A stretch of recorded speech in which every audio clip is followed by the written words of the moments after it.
What's up, people? Glad to see you. I mean, literally, this eye was so jacked up yesterday. I tell you, thank goodness for antibiotics. Whoever invented them should get all kind of awards and everything. So these little drops I've been putting, it's still irritated feeling, but I put ice on it. I did all kind of stuff so it wouldn't be looking all red and gross on the air. But man, yesterday there's no way I was going to get on here. Plus, I couldn't really see. I mean, it was like blurry.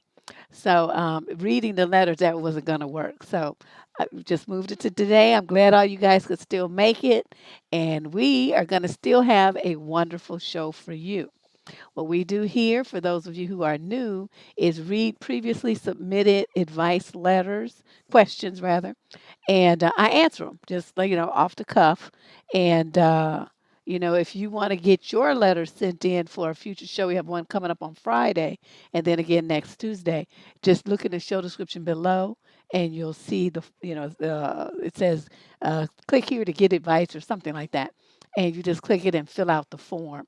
We'd like it to do it that way because we need to have electronic releases in order to put it on the air. I probably don't need it since people willingly submitted it, but I would rather have it than not. So we ask you to use the form, okay? Yeah, it's coming along, so if you see me doing all this, know I'm trying to itch it without touching it because they said that I could spread it to the other eye, and I'm not trying to do that. So, I'll probably be doing a lot of this today to kind of, alleviate the itchy feeling. But I'm trying really hard not. I don't want to get it in both eyes. That would be a hot mess. So here we go. You guys ready? See all the usual and customary and a couple of new names here. So, everybody who's new, welcome to the show. Glad you made it. Let's start. We got 23 questions today. And let's start with question number one. This is from a young woman in the 36 to 39 age group from Oakland, California. Oh, a homegirl. I've been involved with a guy who's repeatedly told me he's a sociopath and he feels nothing, quote, feels nothing, end quote, for anyone other than his son and can't ever love again. He may even still be married. Regardless, he randomly left his wife and son and moved 1,000 miles away, even though he had a perfectly good job on the East Coast, and she refused to follow him. And they've been apart for years now and hardly ever see each other, so he hardly ever sees his son. But he stayed put even though he could have had his old job back. He tells me he doesn't want commitment but cares about me. Even though he cares, he is incapable of showing it, and that's why his wife abandoned him. I've been trying to show him that I accept him as he is and would not abandon him. My hope is that when he feels secure enough and want to be with me for real. Any advice on this? He totally just pushes me away, but I genuinely enjoy the sociopathic relationship for whatever reasons. Okay, I can't help you. You know why? Because you like this shit. Anybody who likes getting involved in a relationship with an emotionally unavailable married man, there's nothing for you here. I can't do anything with this. I don't even know why you wasted your time writing to me. What is it that you really expected me to say? You know what? To just keep loving him and that he's magically, dunk it, dunk it, dunk, gonna turn into some other kind of person? The man done told you his truth. You just not trying to hear it. I don't know what's wrong with you. If a man told me that, A, for first of all, just the married part, B, the part that he left his wife and kid on the other coast without even so much as a care. Okay, them two things alone would have had me firing him. Then you add in the fact that he says he's a sociopath and he feels nothing for anybody and he can't ever love again. What is it that you think you're going to be doing here or getting from this? I'm confused. If you are listening to this or you're going to listen to it later, please send me an email and tell me what in the back of your mind is making you think this is a good thing for way for you to spend your time. Because I am serious, and I'm serious right now. I really want to know what's going on in your head because it helps me in the future when I have questions like this to kind of get an insight into the kind of bizarre ways that women think, and I'm trying to really get a handle on why you chose this guy, this one, out of all the knuckleheads already here in Oakland. You didn't have to get one that flew in from the East Coast. You just could have got local food talent. But, and then he going straight, he was honest. He didn't even try to game on you. He just told you and left and let the cards fall where they may, and you over there picking them up. I don't know what this is. I don't know. I hesitate to label her in that way because there's most likely something else going on. Something, that ain't really like what they say, the elevator's not going all the way to the top floor. Something, some severe emotional wounds from childhood. What's up, SA? Yes. Jim Doll just summed it right up in 2 words. She say she's silly. Yeah, I don't know.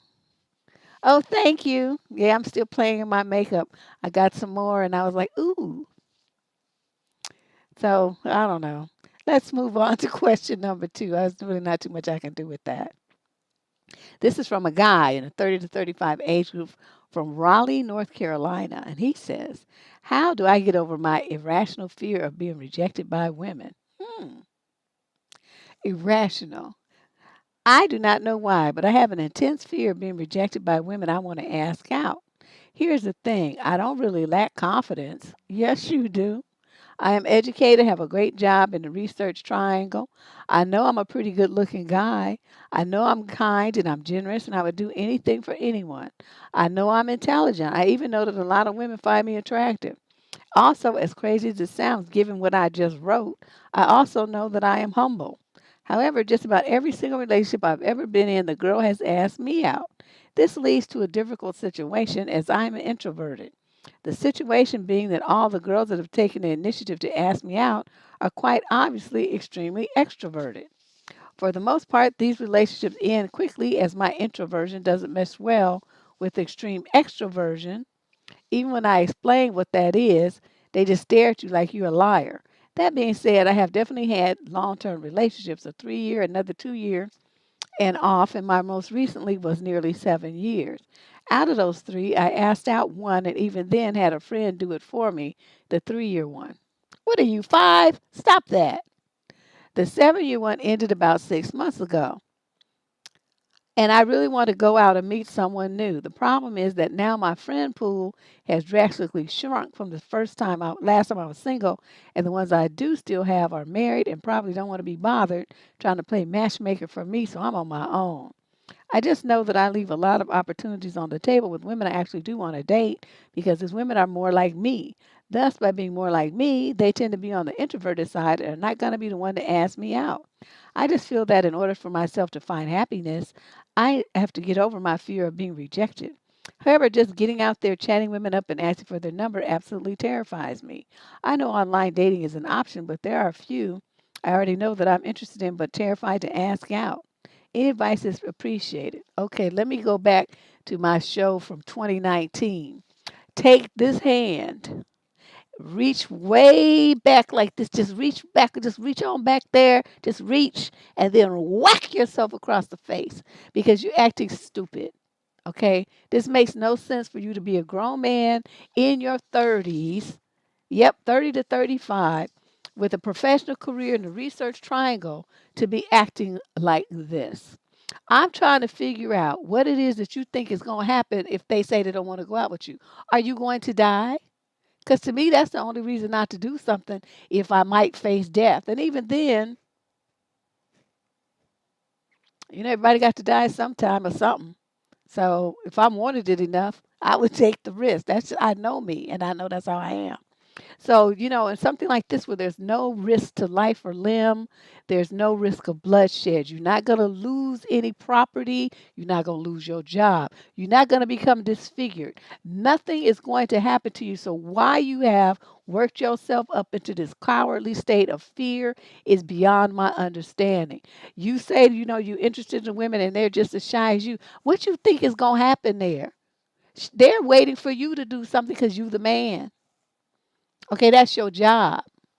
Now you're not gonna do it, then just look forward to being lonely and single the rest of your life. Because my thing is this, anytime a man is really interested in a woman, no matter how nervous he is, he finds the courage and he gets his nuts up. You don't want to do anything. You want to wait for the woman to pursue you. You know why those relationships don't work? Because you was never really interested in them in the first place. You just kind of went along with whatever they was talking about, but you weren't really interested in those women. That's why it was just so, unsatisfying for them. And I wish more women would understand that. What turns women on is being desired. What being desired and a man having a passionate interest in them and reciprocating the love that they have for him. So, it has to be those three things. And if you have a guy that you have to feel like you have to chase and he doesn't really show any interest in you, well that passion that a woman is looking for from her man is not there. It's absent. And then anything else that comes along in the relationship, it feels like you're just going through the motions. So I always tell women, you should never ask a guy out ever. Never. Because this is the end result. If he really wanted to be with you, he would have found the courage to make it happen.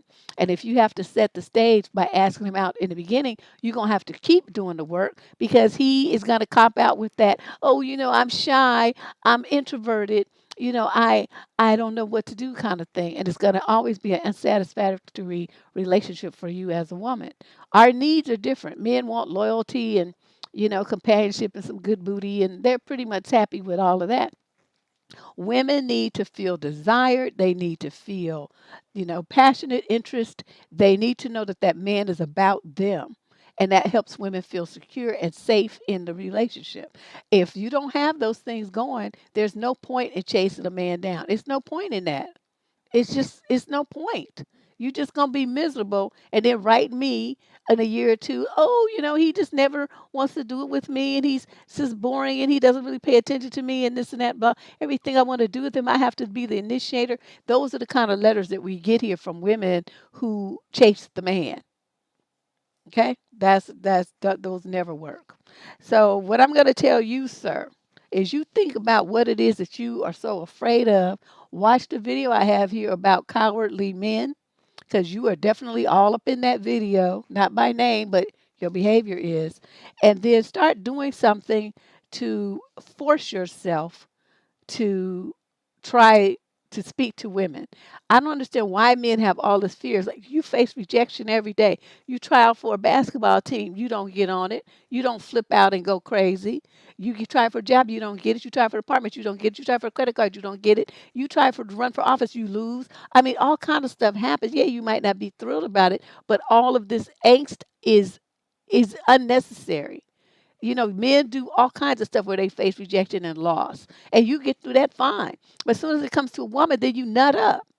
Do you think that that's attractive and sexy to us? It's so not. So you need to find your courage and then, get on a stick. Go out and make it a point to talk to somebody new every day and ask out 3 women over the course of the next week. Over the 7-day period coming up starting Sunday, you're going to ask 3 women out. That's what you're going to do. That's your homework. Okay? Well, if people want to pay for that, that might work. I've done some of that myself. This person asking about dating coaches, and that's fine. I went out with the dude and kind of showed him the ropes. He didn't have any real dating experience. He was a geek who always studied and and so he wanted to start dating, want to get married. And so I went out with him, and just talked to him and kind of walked him through the ritual of a date, of a first date. And, so he got comfortable. He got to learn what to expect, how women do, what they might say, and stuff like this. And I, admit I was a little extra here and there, but I wanted him to see what it's going to be like to be with a woman who wasn't going to be, as polished and polite as I would be on a date. I wanted him to get a, just a little sample of what to do so he could know what to do if he was faced with that situation. But it depends. I'm not going to give a blanket mark of approval to dating coaches because some of them are full of shit. You want somebody who's grounded in reality, not these ones kind of promoting all this PUA stuff and stupid stuff that's going to get men. They get picked up, but they want a real relationship. They want a wife. They want a family. They want somebody they could bring home to their parents. Somebody who's going to sing Christmas carols with their whole family at Christmas time, stuff like that. And those groups don't teach men that level of intimate emotional intimacy with a woman, and so you need some more personal touch to make that happen. So I don't know, where did I say he lived? Oh, North Carolina. I can't help you, that's too far unless you fly out here. Okay, let's move on. Question number 3. It says, oh, undeclared gender. I'm gonna make that thing mandatory. 26 to 29 age group from someplace called Port St. Lucie in Florida. Never heard of it. I'm writing to you because I want to make a statement about paying for dates and the big deal people make out of it. As someone who's non binary and pan, the amount of stigma I see surrounding bills for dates on all sides is astounding. Just split the bill, and if they like you, they'll want to keep talking to you afterwards. Simple. Not paying for a date shouldn't be a deal breaker if you like the person. Never feel like you owe anyone anything. Never understood why there's so much stigma about paying. If someone should stop talking to you over something as trivial as a bill, you're better off without them. You're not a parent. Spelling you are.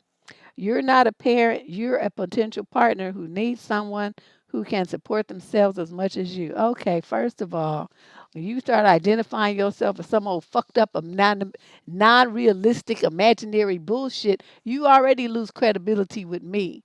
Okay, so that means I already put you in the fucked up thinking category. So now you're going to come along and start talking about that people shouldn't make a big deal about paying for a date. Yes, they should. If somebody asks you out and then they wait until you on the date and then they start talking about, oh well, we should go Dutch after you already on the date with the expectation that even if it's not not expensive or anything, that they're going to pay since they're the ones that asked you out, right? They wanted you to go with them and show you a good time and start the courting process, right? So for you all of a sudden to say, well, if you like the person, then you should that's not a deal breaker. The fuck it's not. You get me out under some fucked up pretense like that and see how much I clown. And I wouldn't give a fuck what you look like, how much money you have, how educated you are, how well we got along, how much we left. I wouldn't give a shit about nothing. Because to me, that doing somebody like that is the ultimate in disrespect. So we have a completely different idea. I would get up and walk the fuck out and leave his ass sitting there. Say, you figure it out. I don't give a fuck what happens. I don't care what pans do. I'm not into all these different weirdo fucked up labels.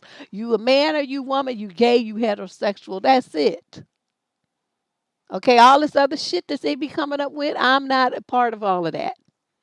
Okay, I'm just not in part of it. Anybody who wants to have a problem with it, you can kiss my ass. How about that? Okay, because I don't really care. I'm not going to entertain that. I'm not going to be calling people they and all this old fancy bullshit that they want people to do. I'm not doing that. Okay? So you can call yourself whatever you want to, but don't expect me to participate in that bullshit. If you look like a man, I'm going to call you one. Okay? And that's just the way it is. So you do this if that's what you want to do. Nobody has any problem with you carrying on, doing your life, whatever way works for you. But there's no woman in this world that should go on a date with a guy with the expectation that he asked her out and he is paying for it. I don't give a fuck if it's a cup of coffee at Starbucks. He's supposed to pay. Now, if he can't pay, then he needs to keep his ass at home. You be trying to tie up people's time and having them driving in their car, getting hair done, paying $100 and getting their nails done, paying $50 and all this kind of shit to go on a date with you, and then they have to pay too for their own date? No, You don't get shit here, son. Nothing. Okay. People have some crazy ideas. Question number 4, female, 26 to 29 from Edmonton, Canada. So I'm going to keep this short like you like, Deb. Thank you. I went on a really fun date with a man who's 31 last Saturday, which ended in some fun making out. We exchange numbers and have some back and forth on Sunday. The chat naturally ends with me being the last person to text. 4 days later, I receive a message from this guy saying, "Is ghosting me your hard to get tactic or don't you want to see me again tactic?" I respond with a playful, "I thought you were ghosting me," because I was the last one to send a text. He responds saying he was just trying to figure out if I liked him, but clearly I didn't. Is it just me, or does this guy not understand the definition of ghosting? I'm also finding this passive aggressive approach to be extremely off putting. Thoughts? Okay, you're in the 26 to 12. Okay, he's 31 years old and he's acting like that. He would have got an earful from me. I mean, I know, okay, you're from Canada. Maybe they have the women there are just more polite or something. Because he would have got cussed the fuck out playing games like that at 31. He would have got told. I'm just like, don't have time for this bullshit. I texted you and you didn't text back for 4 days. And now all of a sudden you trying to come at me like this? Get off my phone, you fucked up freak. Don't ever call me again because to lose my goddamn number. That's what I would tell him. It's like, no, I'm not ghosting you. I'm firing you, your dumb ass. You don't even fucking know how to act or talk to women and you're 31. Just a fucking waste of my time in the outfit. That's what you were. That would piss me off. I don't like those kind of games. They be trying to like play mind games with you. He was out dipping, doing whatever he was doing. Because, you meet somebody online or whatever. I mean, people doing that, that's what they do until they find somebody that they want to really be serious with. So for that, I don't blame him for going, dating other people. I mean, that's what single people do. What I am resentful of is this game. I thought you trying to make her feel guilty like she did something wrong when he was the one who didn't respond to her. And then saying, well, trying to figure out if she likes him, but clearly she didn't. Well, that's like he's like fishing. So her thing was she was supposed to say according to the script, "Oh yes, I like you." So then he would feel like he had control and he had some power, and then he could make a play for some booty. That's what this is all about. So that's why he would have got cussed out. That's why he would have got cussed out. 31 years old, acting like that. Question number 5, male, 30 to 35 from Des Moines, Iowa. How do you tell your wife that you're becoming less attracted to her because of her weight? Please don't attack me. I know this is a sensitive subject for women, and I'm just asking for your advice and help. My wife asks me frequently why we don't have eggplant more often. I cannot force myself to be attracted to her when I'm becoming less so over time. I continue to go to work full time, go to school part time, almost full time. I eat healthy and work out almost every day. She isn't going often at all, which is something she did more so in the start of our relationship. She gets about 8 or 9 hours of sleep per night and I get about 6. I clean the apartment way more than she does. I cook way more than she does. She brings more money to the table, but she works less hours. We had a baby recently, but even before the baby was born, this was all occurring. For the past 4 years of our 8-year relationship, I just feel like I bust my ass for both of us and do the best I possibly can to make our relationship better. If I bring up her body or image, she will cry and tell me that is all I care about, which is not true at all. My wife is one of the sweetest people I've ever met, and I love how much she loves kids and cares for people. I cannot force her to change her body, but I cannot force myself to be sexually attracted to her either as the years go by. She doesn't maintain her weight over time. Oh, he meant over time. He put it all together, so that's a different word. I feel like she knows it but doesn't care, or doesn't care about eggplant as much over time either. We are both 30 years old. Any advice would help me greatly. Well, you said we um, had a baby. We had a baby recently. Did it ever occur to you that your wife might be suffering from some sort of postpartum depression? Especially when it's your first baby, it's very overwhelming. I'm telling you, if I hadn't been had my mother and some other my aunts and stuff around me, I don't know what would have happened to me because I thought I was going to die. My daughter had what do they call it, colic, or I think that's the word, where she just screamed all the time. She just screamed all the time. It was just unbelievable. She's cried all the time. And as I would sit there, she would be crying and I would be crying too.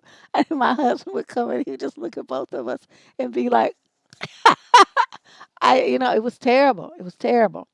So, you say though that she was doing a lot of these things before she even had the baby, but I'm just understanding what I went through.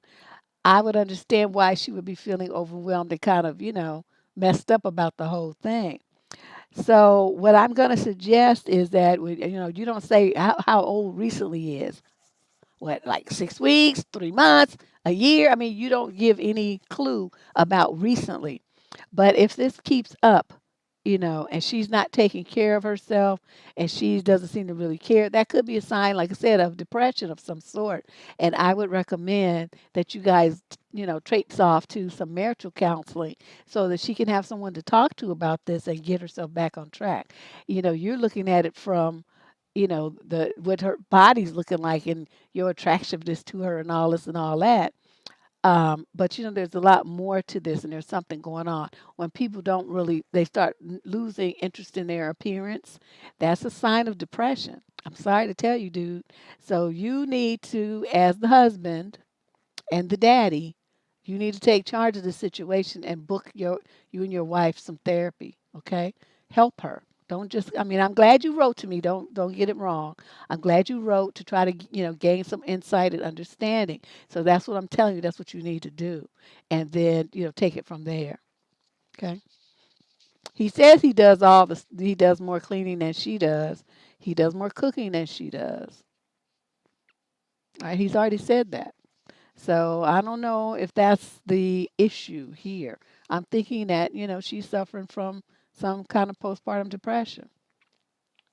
So see what happens when you guys go to counseling, what comes out. It might be something else. Okay. Question number 6, female 22 to 25 from Santa Clara, California. I'm 22 years old and I accidentally swiped right on Bumble on this one guy who's also 22 and we matched. So I just thought I'd let the match expire. Okay, first of all, you sound like she's using some terms. I don't know what she's talking about because I have not one time been on a dating app. Okay, so bear with me as I stumble through what she's talking about. Okay, to let the match expire.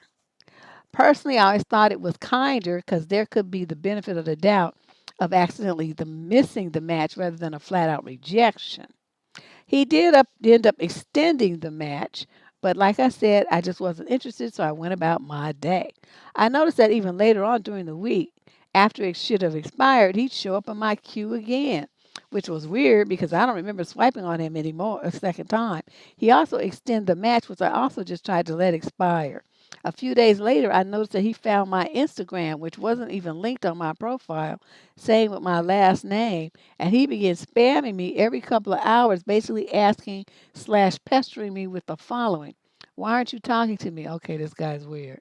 Why do you keep rematching me and not talking? I really don't remember rematching him. Quit playing hard to get. I'm not. I'm just not interested. Women are supposed to message first. I feel like you don't know how to use Bumble. Why do you keep ignoring me? I also made my Instagram private after those messages because I didn't want him to be able to look at my photos. And then I got a few follow requests throughout the day from him. I also got a friend request from him on Facebook. I don't know. I'm just freaked out at how persistent this guy is being and how he found my social media and all that. Is there anything else I should do for the time being? Should I be freaked out as I am? I'm just paranoid because who knows what else he can find. How can I stay safe? This is why, and everybody else listening to this, you do not put real information on the internet. Okay, for you. I have my real name up there, but everything else is not. My real name is though, but everything else is something else, you know. And that is because people go on the internet and they do stuff like this, and you don't want them to be able to find, any information about you, like all of this. My situation is different because this is a business for me.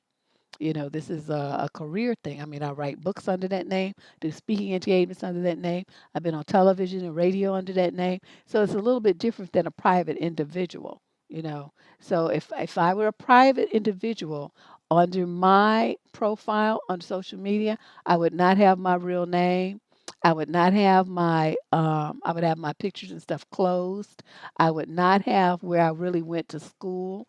I would not have my real date of birth. I would not have the real city I live in. I wouldn't have nothing that was real online if I were a private individual like you. Why do you think people need to have all of that?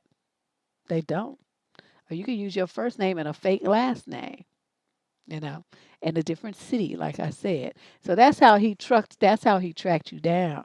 He's looking for your name and he knows what city you live in, even if he had to sit there for 2 hours and say your name was Linda Smith. And he gonna look at all the Linda Smiths until he sees one that looks like a similar picture to what you had online on Bumble. And then he gonna match it up. That's how they do that. So I don't know. I'm, really thinking like, why do people have social media and have their pages open and they're private individuals? You should never have that. Your stuff should be closed, you know? Yeah, I would just thinking, I would think I would look at reporting him to the service. Or report him to Bumble, say, hey, look, this guy's doing this and that, and he's stalking and harassing me all over the internet. I don't like it. Now, that's one way to do it. Another way to do it is close all your social media accounts for a minute and get yourself off of Bumble. Is there some other way to meet men? Or just take a break from meeting men altogether? Change your number to a Google phone number and do that in the future. So the number that you have associated with your social media accounts will be that number instead of a real number that's linked to your real name and your real address. You see where I'm going with this? You got to put different layers to protect yourself. And so many young women don't think about stuff like that and they just put everything online. You can't do that. Okay. Yeah, I'm gonna close. I mean, if it wasn't for me using my social media to promote what I'm doing, I wouldn't be bothered. It's like you just sit there and spend hours and hours every time people get on there doing a bunch of nothing. It's like no, I don't have that kind of time. Let's move on to question number 7. Female, 26 to 29, from Nottingham in the UK. My husband came home tonight from a 6-day work trip, and I'd been excited to see him. I've been caring for our 1-year-old daughter alone while he was away, which, as you know, if you're a parent, is tiring. Oh, yeah, my husband used to travel for work too, but I liked his ass being gone. When he came home, he ran to say hello to our daughter and to hug and play with her.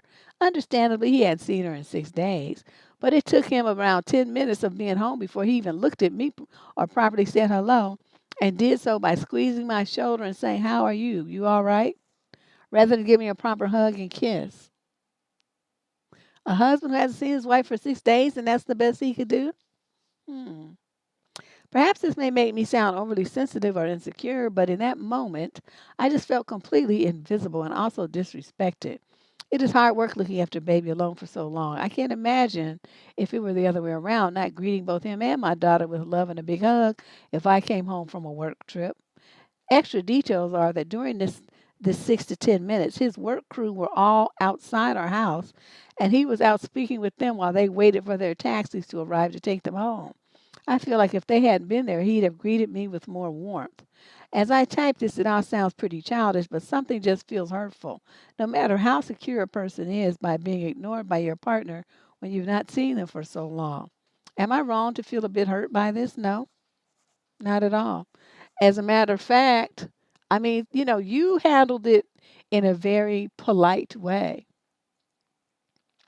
You know what I would have done? Because I know me. He would have ran in and said something to the baby and then try to give me that shoulder thing like, like I'm a neighbor or some shit. And I'd been like, what kind of bullshit is this? I'm your wife, motherfucker. You need to greet me with some kind of respectful kiss, hug, and act and just pretend like you happy to see me, whether it's true or not. And I would have said it right in front of all of his coworkers. And would I have given a damn? Not a one. Not a one. And so then they'd be like, well, you embarrassed me, this and that. What do you think I felt when my husband, who I haven't seen for damn near a week, give me a shoulder squeeze? Like I'm one of the boys at the golf course or something. What kind of bullshit is that? So he would have got cussed out right on the lawn in front of everybody, in front of the neighbors and everybody else. And would I have given a damn? Not one. And you keep talking about, hard work about caring for the baby and all that old stuff. That's not the point. That's irrelevant to what you're talking about here. You know, I mean, that's nothing. What you're talking about is the fact that he was very cold, distant, unemotional, and acting like he didn't really give a fuck that it was you, that he was his wife, that he was hadn't seen for a week. See, that to me, that warrants getting a cussed out thing. Oh, I don't know, travel one. She didn't say all of that, so we don't know. We're not gonna conjecture. But we are talking about. I've never seen a man who's been away from his wife for that long. Most of them, if they just been away from the woman for the day, they was at work all day, and they come in and they're happy to see her, and they give her a hug, and people give a little smooch or something. I mean something, but 6 days. That's just weird. That's very bizarre. Question number 8, female, 30 to 35, out of St. Louis, Missouri. So I finally matched with a guy and I sent him a message asking what part of Chicago he used to live in. His answer, quote, I think that's not important for now. Oh, really? What the actual F? Is he embarrassed because he lived in a bad area? Why would you answer in such a weird way? I don't even know what to say. I think I'm going to unmatch. That would be the smartest thing. He's already putting up barriers to getting to know him. So when I run into dudes like that you ask them a direct question and they dodge the question, or they, try to flip it back on you and say, well, why, this and that, they want to try to, well, what about you? That kind of thing where they try to flip it back on you. I immediately get rid of them because there's nothing, it's going to be frustrating, and you feel like you have to do too much work to try to get to know who they are. So there's no point in it. There's no point in doing all that. It's like where are you, why? Don't you want somebody to know that it's your past? What difference does it make? I mean what used to be, it doesn't have nothing to do with what you and what you are now. So I don't know. I would be just like you, and that would give me like pause, and I would be like, oh, okay, so you don't want to answer no questions. Well, lose my number. Bye, fucker. And that would be the end of that. I don't know. I just don't feel like doing all that. When I was younger, maybe I might have been like, oh, why you don't want to tell me? You play them little games with them and you try to make jokes and you exert energy that when you get older, you just don't have, and you don't feel like using what little energy you have left for the lifespan you have left on a knucklehead.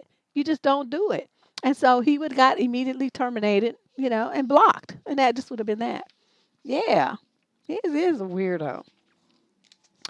Oh, my goodness. Let's move on to question number 9. Every week we go for family dinner at my parents' place. Really?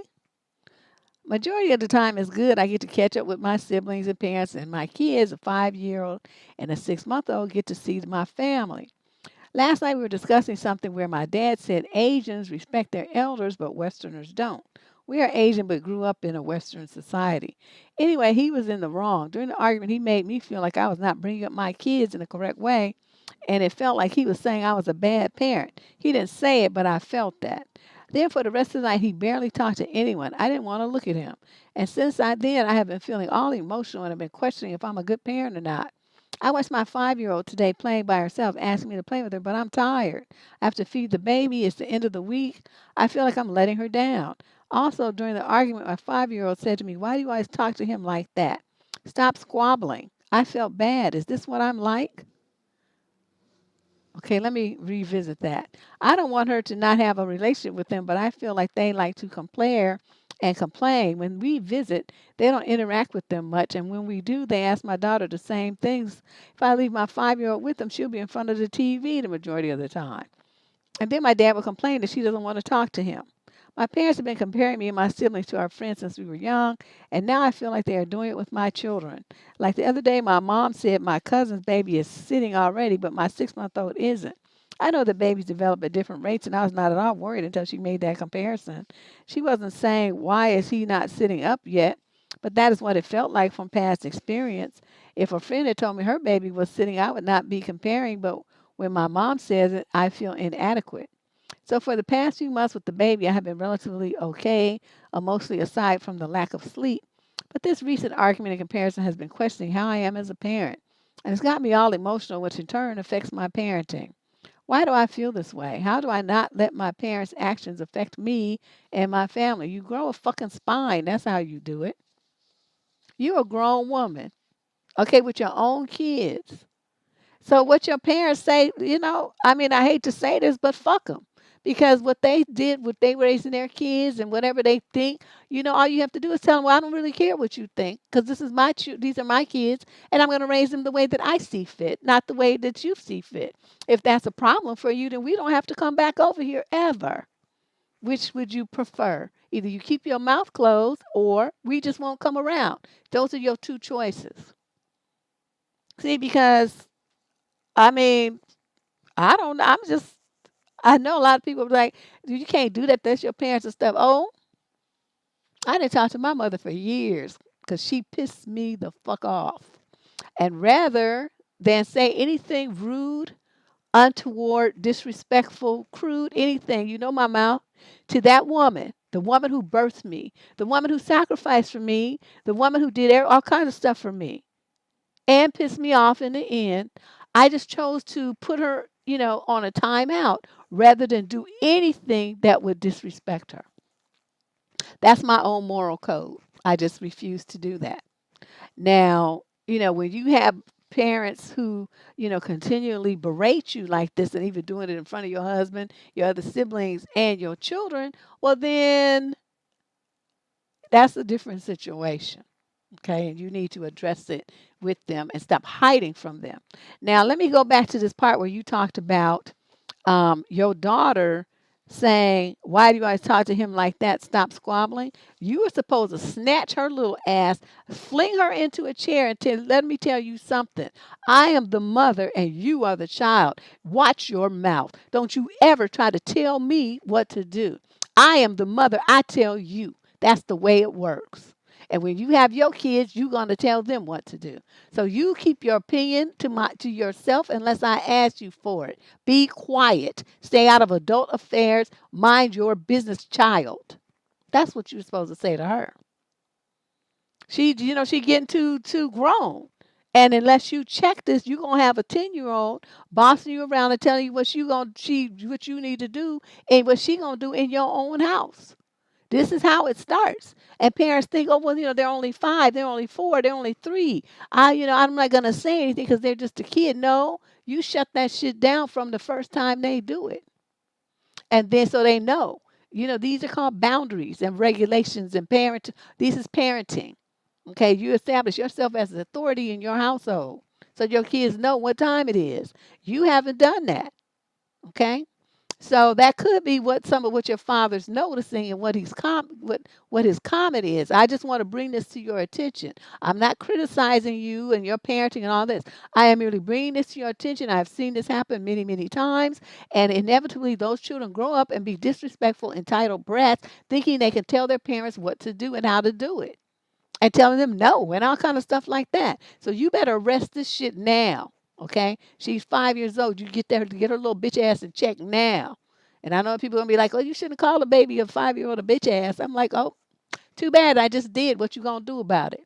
Cause see, this little mouthy shit here. This is some shit like a teenager would say, and she's only 5.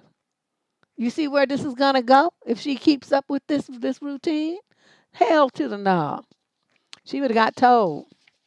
I suggest that's what you put on the top of your agenda. You need to start putting your daughter in check. Question number 10. Well, that cultural differences, it's not really that culturally different. She just, she one of these new millennial parents, and they let their kids get away with murder. They don't even like to tell them no. They don't like to tell them, get down, stop doing that. Don't you say that. Eat your food, sit your ass in that chair, running around. Stuff like that. They never put boundaries and limits on on their children. And so the kids grow up and be brats. That's what happens. So you can't have, this is a typical behavior pattern with millennial parents, Gen X parents, whatever they are, these young folks. So that's what I'm telling you. You better get this in check now. You're gonna have a problem when she gets about 11. You're gonna be saying, "Oh no, whatever, what's this?" Let's move on to question number 10. Female, 30 to 35, from Arlington, Texas.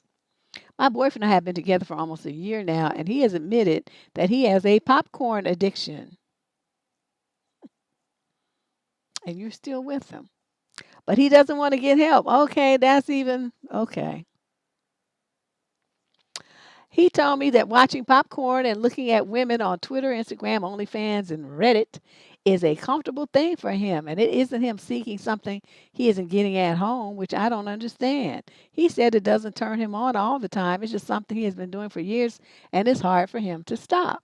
This is a conversation of ours for a few months now when I found a second Twitter account where he was commenting on other women's pictures and videos and acting single. He deleted this account and his OnlyFans account. He told me he was going to try to stop because he knew he shouldn't be doing that in a relationship. This happened in March, and since then we have had the same conversation twice. He told me since we started dating, he doesn't watch it as much as he used to. Last night I had left the room to make dinner, and 5 minutes later I returned to grab something and caught him looking at popcorn. This confirmed a few things for me. One, he wasn't truthful when he said he doesn't watch it as much. Number two, he looks at it whenever I have my back turned. And three, he isn't trying to stop because he doesn't want to. Okay, well, let's finish this up. When we discussed it, I told him again how it makes me feel and how I wish he wasn't as obsessed with me as he was with other women. When we first started dating, I wanted to watch popcorn together and record ourselves to add some spice to our relationship, but he always turned down the idea, so I stopped suggesting it. I asked him last night why he always said no, and he said it's because he wanted something different with me, and he didn't want our relationship and eggplant life to be like it is in popcorn. He hadn't been in a relationship in over 6 years before me. I want to make it clear that he isn't a bad boyfriend at all. I'm actually the happiest I've ever been with him than with anyone else. The issue isn't the popcorn itself. I watch it myself occasionally. The issue is that he has a constant need to do it no matter where he is. Is this a red flag that I should be worried about? Or should I give him time for him to make the change like he says he will? Okay, let me think about how many years you've been together, almost a year. He said he was going to stop it several times, and he has not. He lied. You found out that he wasn't truthful. When he said he doesn't watch as much. You found out he wasn't truthful when he watched because he looks at it every time when you're not looking. You found out he wasn't truthful when he said he was trying to stop because he isn't trying to stop because you say he doesn't want to. So with all of that together, and you saying that this is the, happiest that you've ever been, I'm trying to figure out how sad your prior relationships must have been. So now that you are with somebody who is a clear addict to popcorn, you are trying to wiggle your mouth around and your mind around to accepting this is to stay in this relationship with this man. This man is never going to be able to give you the emotional intimacy that you're craving because part of him is walled off into this fantasy land of what he sees on a computer screen. There's no way that this relationship is going to be a healthy one. Ultimately, you're going to end up feeling rejected, alone, and hurt because he's going to prefer to look at that than be with you. That's what always happens. Sometimes the guys are so into it, they can't even sleep with their wives or girlfriends unless they're watching that. Like they'll position a phone or a laptop or a tablet, and then so they're looking at that while they're, getting busy with their wife or girlfriend. So they're not really tuned into her at all. They're looking at that. So it's just like they're by themselves, except they're using your body. And the women end up depressed and confused and, trying to figure out what happened and all. That's where you're headed. That's where you're headed. So what you keep talking about it. He keeps lying to you, and you keep listening to the lies, and then he keeps doing what he wants to do. How many times are you going to go through the cycle before you understand that this is just time that you're wasting? You're wasting your life. You're already in the 30 to 35 age group. Okay. If you want to get married, have kids, all that kind of stuff, one thing you need to do is get rid of this dude and find you someone who can be addicted to you. You're never going to get anything here. And I know a lot of people say, well, you always tell people that they should leave. Okay, what part of an who in a happy relationship is going to write an advice columnist? Let's start there. I don't know why people say that. What you think I'm going to do? Say, oh, you should stay in this dysfunctional, abusive bullshit with an addict and somebody who's crazy and who's mean to you and abuses you and makes you cry. You think I'm going to say that just so I won't say leave them? No, I'm going to say leave them all the time. Every time it's an unhealthy situation, I'm going to say leave his ass. This is another one. You ain't married to him. Even if you was married to him, I'd tell it, you'd have another stop, trying some therapy or something like that. But from what I understand from everything I've been reading, that therapy doesn't really work. It's a very low, um, I don't know where she went. Why, Leandra? Did she get kicked off or something?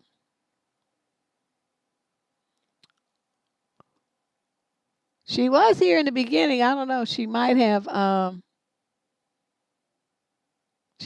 lost her connection.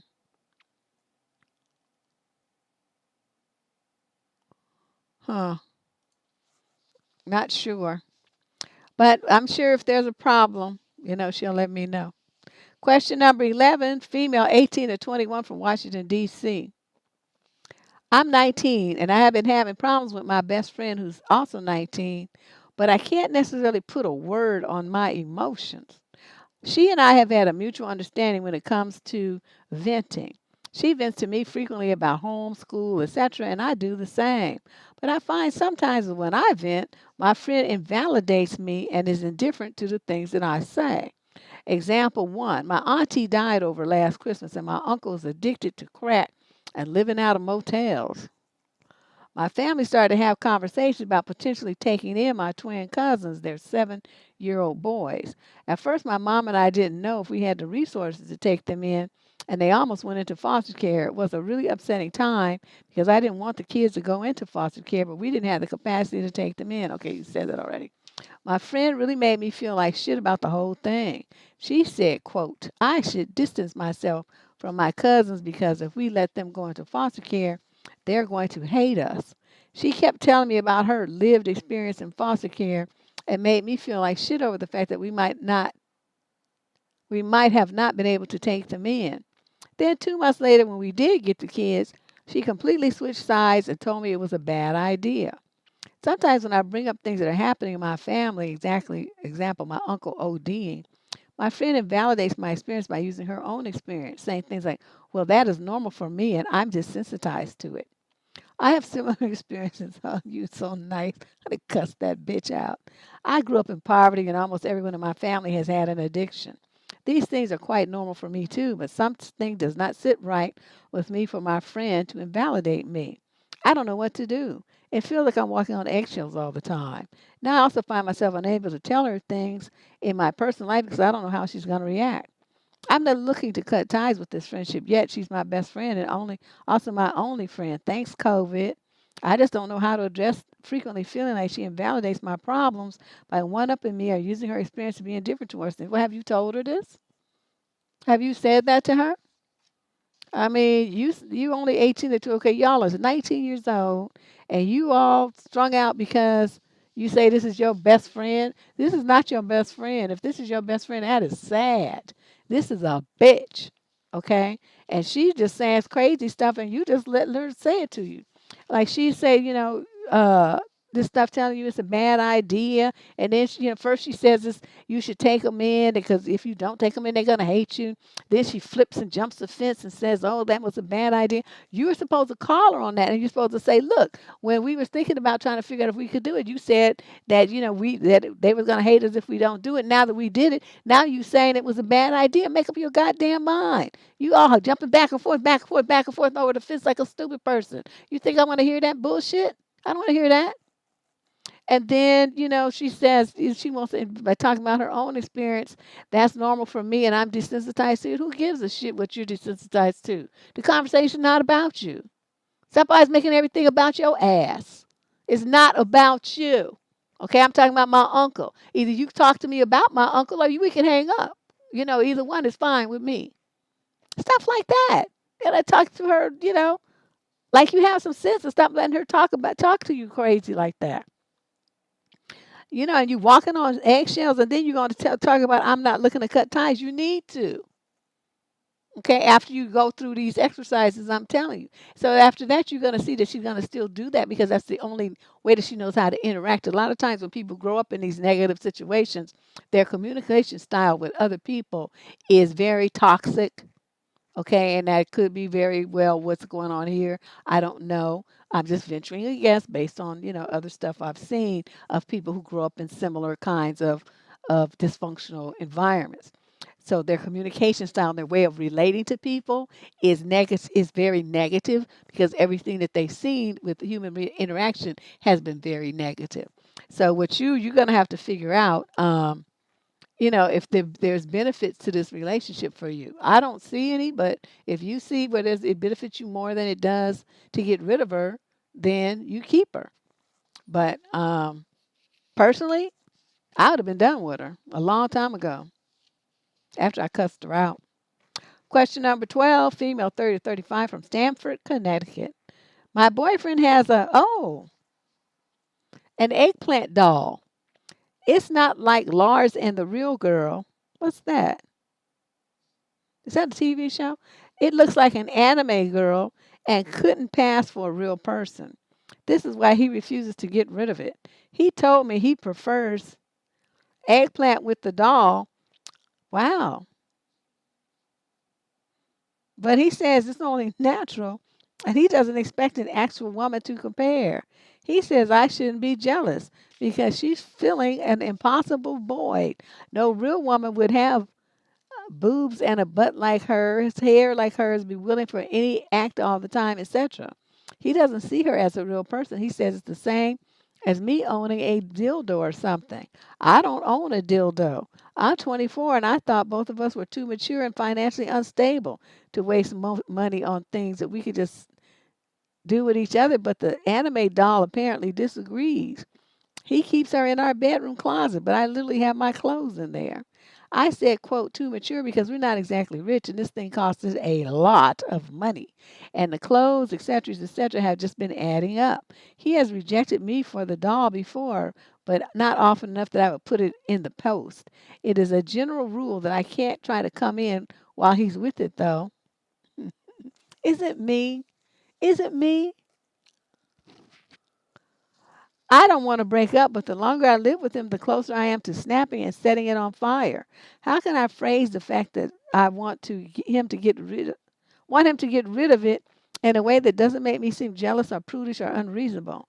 And am I being any of these three things? No, you're being stupid though. You're being very stupid because you have the first time a man told me that he preferred screwing a doll to me. That is the sign, girlfriend, that you're supposed to be out. Where is your self-esteem?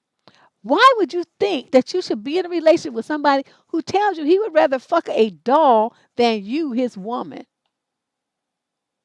And try to flip it around and make it sound like that's okay and you should be accepting of that. And you actually listening to that drivel. I just don't get it. I want to tell her to slap herself, but she probably would, and it wouldn't have any effect because your man just slapped her with words several different times, and she's still there, and she's focusing on the doll instead of the issue here, which is your man, girl. It's not the doll, it's the dude. The doll didn't do anything. It's an inanimate object. Okay? It's him. The one that you call yourself in a relationship with, that's the problem. You're focusing on the wrong thing. Typical woman, she's focusing on the quote other woman instead of the man that she has a commitment with. I'm going to tell you something. I'm going to tell you this. He has already told you what his preference is. He makes you wait outside in another room while he has a good time with his doll, and you do it. What you need to do is the doll's closer, everything's in there, and the doll is there. You go and move the doll aside, and you get all your stuff, and you put all your stuff in your car, and then you drive away, and you forget you ever knew this man. Okay, when you're older and you look back on this, you will want to slap yourself because you will realize how stupid you were to stay in this situation. Okay, I cannot imagine subjecting myself to this kind of mental and emotional abuse to say that I have a relationship with a man who doesn't want me. He wants a doll. Okay, you're not getting it. I don't know how else to explain it to you. He's a sick weirdo, but so is she. Okay? Because he's not hiding it. See, that's the part where I want you guys to understand. He's not hiding who he is. Okay, then I could say he's playing games and he's doing all this stuff, but he's not. Notice he's been very upfront with her to the point where he tells her, I would rather be with the doll than you. Well, to the point where he tells her, don't come in here while I'm having fun with my doll. It's just the two of us. You stay out there. Okay, so yes, I mean, he has a very weird proclivity, but the person here who's strange is her, to think that she should subject herself to this. And I'm like, why? What is it that you're getting out of this situation so wonderful that you can't leave this doll fucker alone? Girl, I'm telling you, soon as I open up a closet and saw a man had some kind of doll that he was fucking, I would be so out. I'm like, I'm open minded, but by that, not that far, not that open. We're not going to do that. Yeah, she stayed. So, whether she agreed with words or not, her actions are saying that she's okay with it. But then again, her letter now is saying that she's not okay with it. So, see, her words and her actions are not matching up. Her words are saying, I don't like it. It upsets me. It disturbs me. It makes me feel bad. But she's staying there so she can continue to feel bad and be upset and hurt. Okay. Let's move on to question number 13. This is a female in the 26 to 29 age group from Brighton, East Sussex, England. Whew. I am 29 years old and have been dating a 36-year-old guy for a few weeks now. We've had maybe 8, 9 dates total. Last night we were making dinner and having a movie at night at his place.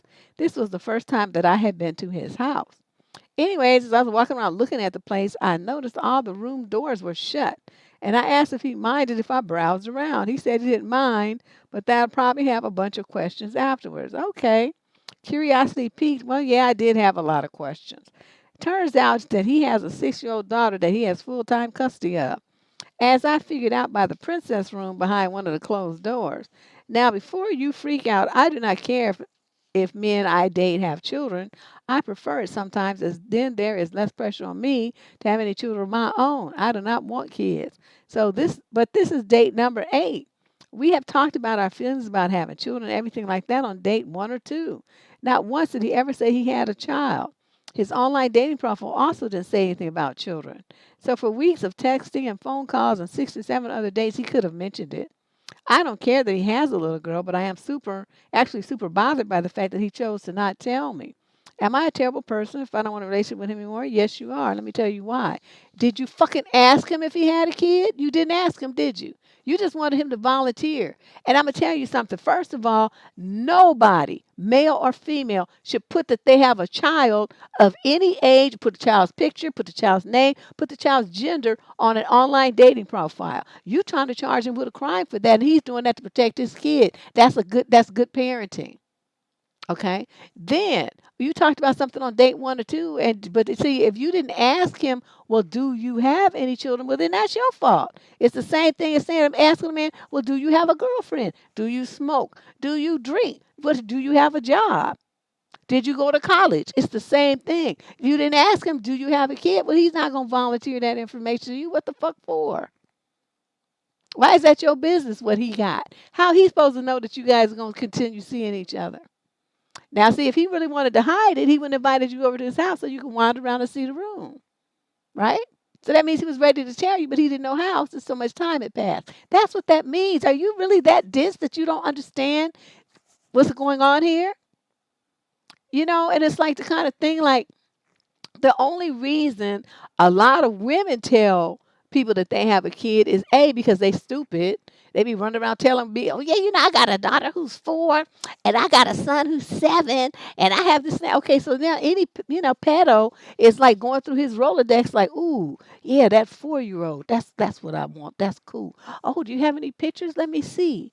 And then they're like, ooh, she cute. Yeah. See, but y'all don't be thinking about that. You just bragging about the fact that you got cute kids. And you're not thinking about this as a predator who could be after your kids and just using you to get to them. Y'all don't be thinking like that. You put the picture kids all on the online, all kind of stuff. And then these men be coming at you and you thinking that the men are after you. They trying to get to your kids through you. So what he did is a good father. That's what he's supposed to do. Because he don't know how you going to respond. Now, if you're going to stop seeing them because of that, then that means if you really like to do what you must to be going on 8 or 9 dates with them, then I would say that would be a stupid thing to do. All you have to do is say, oh, well, I wish you had told me, but since I didn't really ask you, I guess it's a wash. And then you're going to let it go. Because, see, you fucked that up. You did that. I done told y'all, you don't be asking stupid questions. What's your favorite movie? Well, what's your favorite color? Well, what kind of books do you read? And you don't ask something as vital as, do you have any children? Have you ever been married? Where's your ex-wife? You don't ask, and men don't volunteer information. Anybody with any sense in this day and age is not going to volunteer no personal information about themselves. Okay? So I'm not going to fault him with anything. Yeah, that kind of stuff, Aqua. You're supposed to ask. Men are not going to volunteer any information. You have to be a smart woman and ask the right questions. On the video, I have the man behind the mask. It gives you some ideas about questions to ask. Is it all inclusive? No, not at all. But it's a good, those questions are good to get things started to cover all the important bases. I'll try to remember to, put the link there so people who just interested can just click it and go and watch that video, I mean. But yeah, you have to ask the right questions if you want to get the right answers. Just like in a computer program. Okay? It's only going to give you the answer if you phrase the question correctly. And number 2, ask the question at all. Okay? So this is all on you. Question number 13. I'm sorry. We already did that. 14, male, 26 to 29 from South Bend, Indiana. I'd like to get a consensus from you, Deb, and the ladies of the squad. I want to know if men should withhold their affection and do things like ignoring calls and texts in order to not seem too available at first, or is that just immature manipulation tactics? Did you guys catch that? He's asking me as well as you. So put your comments on this in the chat room. He says, I want to know if men should withhold their affection and do things like ignoring calls and texts in order to not seem too available at first, or is that immature manipulation tactics? I got this mandate from my therapist yesterday, really making me consider canceling all future appointments with this dude. Essentially, he told me that I make myself too appreciative to women. They get the affection they desire, and then they get bored and end the relationship. He sounds like he's been reading that PUA stuff. Therefore, says he, I should intermittently give attention and other times just ignore them, essentially treating them like pigeons in a 1950s experiment. He also advised reading the book The Code. I knew it, which seemed like some PUA horse shit. The nail in the coffin of me recognizing I shouldn't be listening to this guy was his advice to, quote, write a list of things I like and don't like in women and relationships. Seems great, right? But then he gave suggestions for my list based on his, quote, likes Nordic women first, then Latinas, then Greek women. Yeah, bye-bye, Doc. Bottom line, should I contemplate being too available and interested in women at first, like he said? What do you say? I'm going to tell you this. Yeah, you're right to get rid of this guy because he's leading you down a path of death and destruction. I know a lot of men, believe this and they follow them pickup artists and they want to play all these games and talk about. Because I had a male friend who used to read that and we used to have the most heated conversations because I thought he had lost his mind. And he used to talk about how he was going to, quote, build interest and all this kind of stuff. And I was just looking at him and I'm like, you could tell he didn't have any sisters, and I don't know, his mother and father had an arranged marriage, and so he's a different culture. They had an arranged marriage, just lovely people, and everything, but he doesn't really. There's nobody in his family really for him to go to get like modern dating advice and stuff. So he was reading all this stuff and these books and listening to these videos and stuff from these idiots, and he was trying to put that stuff into practice. And I told him, if you want to have a serious relationship with a serious woman, please do not play those tricks. If you're interested in the lady, let her know. If she's not interested in you back, then she'll fall off. Okay? But the woman who is interested in you will be so happy because you didn't play games. You told her. You manned the fuck up. That shit is a fucking turn on to women. When a guy is like, not like a creepy stalker type. I'm not talking about them kind, but I'm talking about a guy who takes you out and he looks at you appreciatively. He treats you like he treats you like a lady. Acts like a gentleman. He's polite. He's thoughtful. He's considerate. He's generous, and he don't be asking you to pay half. And he opens doors. I mean, he has manners. I mean, and then he lets you know, I'm really interested in seeing you again. I'm really vibing with you. This is cool. I haven't felt like this for a long time with anybody, blah, blah, blah, blah. You know what a fucking turn on that is? And it don't just say the words. I mean, his actions have to match, what he's saying. But when you got a guy who has that kind of courage, that kind of fortitude, that's confident about his masculinity and what he wants, man, that is the dude. That's the dude. You know what I mean? That is the dude. I mean, it's like the panties fly off. You just telling all your friends, oh my God, I met this dude and he is the shit and all this kind of stuff. But you don't see dudes like that too much anymore. What you have is a bunch of cowards that run around listening to idiots like this online, charge them all this money for these pickup artist workshops and all this kind of stuff. If they really wanted to know how to deal with a woman, they should ask women. You don't go and ask men that wear makeup and hats looking like the Mad Hatter and all this weird shit, that these black nail polish and all this old weird freak shit. Don't nobody want that. You're not bringing that shit home to your parents. They will boot your ass out the family. The therapist, evidently this letter, these were recent letters. We cleared out all the backlog. These are all, within the last few weeks. So yeah, this is evidently this person is still in business. But that's why I always say when people say, about relationship coaches, we just talked about this earlier in the show. Do you recommend relationship coaches? I don't. Only individual ones, mainly me. But it's like, if just from too much of what I've heard and seen online, most of these people are full of shit. And they will lead you the wrong way. They have some very twisted ideas about relationships and how men and women should interact, and their ways are not healthy. So it's not gonna, if they're giving you information that's not healthy, it's gonna lead you into an unhealthy relationship by following their advice. So I cannot say, oh, across the board, yeah, you should get a relationship coach. That's the best thing. I'm not gonna say that because too many of them are crazy, as we just witnessed. Luckily, this young man, good job. You have more sense than the shrink you was paying. I'm glad you see that that's not really the route you want to take. And just follow my advice and understand, if you're interested in a lady, have the nuts to let her know. Okay, a lot of guys are afraid that she'll say, well, she's not interested back. That's okay. That's okay. It's just like if you go on a job interview and they choose another candidate, it's fine. You just pick your shit up, get your resume back out there, and you keep it moving, right? Is that not what we do until we get the job that we want? That's the same thing you're gonna do with women. It's not that hard. I don't understand why guys be putting so much on it, acting like they're about to die if a woman says she don't want to go out with them anymore or something, or ever. It's really weird. Okay, so anyway, young man in the 26 to 29 age group, I hope I answered your question. Get your courage up. Make sure you check your nuts and get out there. Okay? Make it happen. Question number 15, female 18 to 21 from Lexington, Kentucky. I ended things with my 24-year-old FWB last night via text. I'm 20. When we first started talking, he told me that he had a baby mama, but that they had broken up and were on good terms. But a few days ago, he found out that she's a few months pregnant and told me.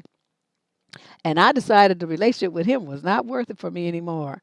I don't feel like the other woman, and even though I did have fun with him, I believe our time is over now. I was only seeing him for 2 months. Today we talked on the phone because he wanted an explanation, and I found out that he was also trying to change my mind. On our call today, he was saying, "Can't we just stay friends? We don't even have to be doing anything. We can just chill and watch movies." Oh, did he now? I said no, because in my experience, guys say that just to get back in the door. He said he's not like that. He would have lied to me. He's not like other guys. Yeah, yeah, yeah. Oh, he was singing all the songs. He wouldn't take no for an answer, saying he doesn't feel like he feels like he's being dumped, and that he likes me and doesn't want to just stop talking so suddenly. So I said I'd think about it and maybe we could talk about it after I slept on it for a while. But for now, I want no contact with him. I don't really see a reason for us to be in each other's lives anymore. Like, it was fun while it lasted, but since he told me he has another baby on the way, I can't shake this icky feeling of being the other woman. And I'm not even sure if the baby mama knows he's seeing other people anyway. The eggplant was good. He was otherwise fun to be around, and we always had good conversation. But just this icky feeling makes me want to have nothing to do with him. Also, I don't like the fact that he didn't accept my no. Like, he called me 3 times and kept texting me to call him back. But maybe I should stay in contact with him because we did get along and had a lot of laughs. And I can imagine a friendly relationship with him without eggplant. We're planning to get high and watch scary movies next week before I ended things. So if I say I'm okay with being friends, that's probably the first thing we'll do. Basically, I'm trying to say that before I found out he had another baby on the way, I felt pretty positive about him, liked hanging out with him. But I also have a feeling there's going to be some tension between us because we've already done it, at least for a bit until we get used to just being friends. Basically, I want to know, based on all this info, oh my God, you finally got to the fucking point. How can I stay just friends with a former FWB? Like, what steps should I take going forward, and what should I say to him? I also want to know if this is even possible, if it's just him saying this just to try and screw again. By the way, this is my first ever FWB, and I realize I have a lot to learn. Yes, you do. First of all, you told him that you wanted to break up. Stick to that. See, you doing a typical woman thing where he gonna pound you, pound you, pound you, trying to get his way, and you gonna give in. This is why men do that, because women are weak as fuck. You say some shit and then you don't even follow through on it. This is exactly why they always keep calling, texting, begging, whining, crying, pleading, because y'all give in. Okay. You know he's got a baby on the way with a woman that he was cheating on, right?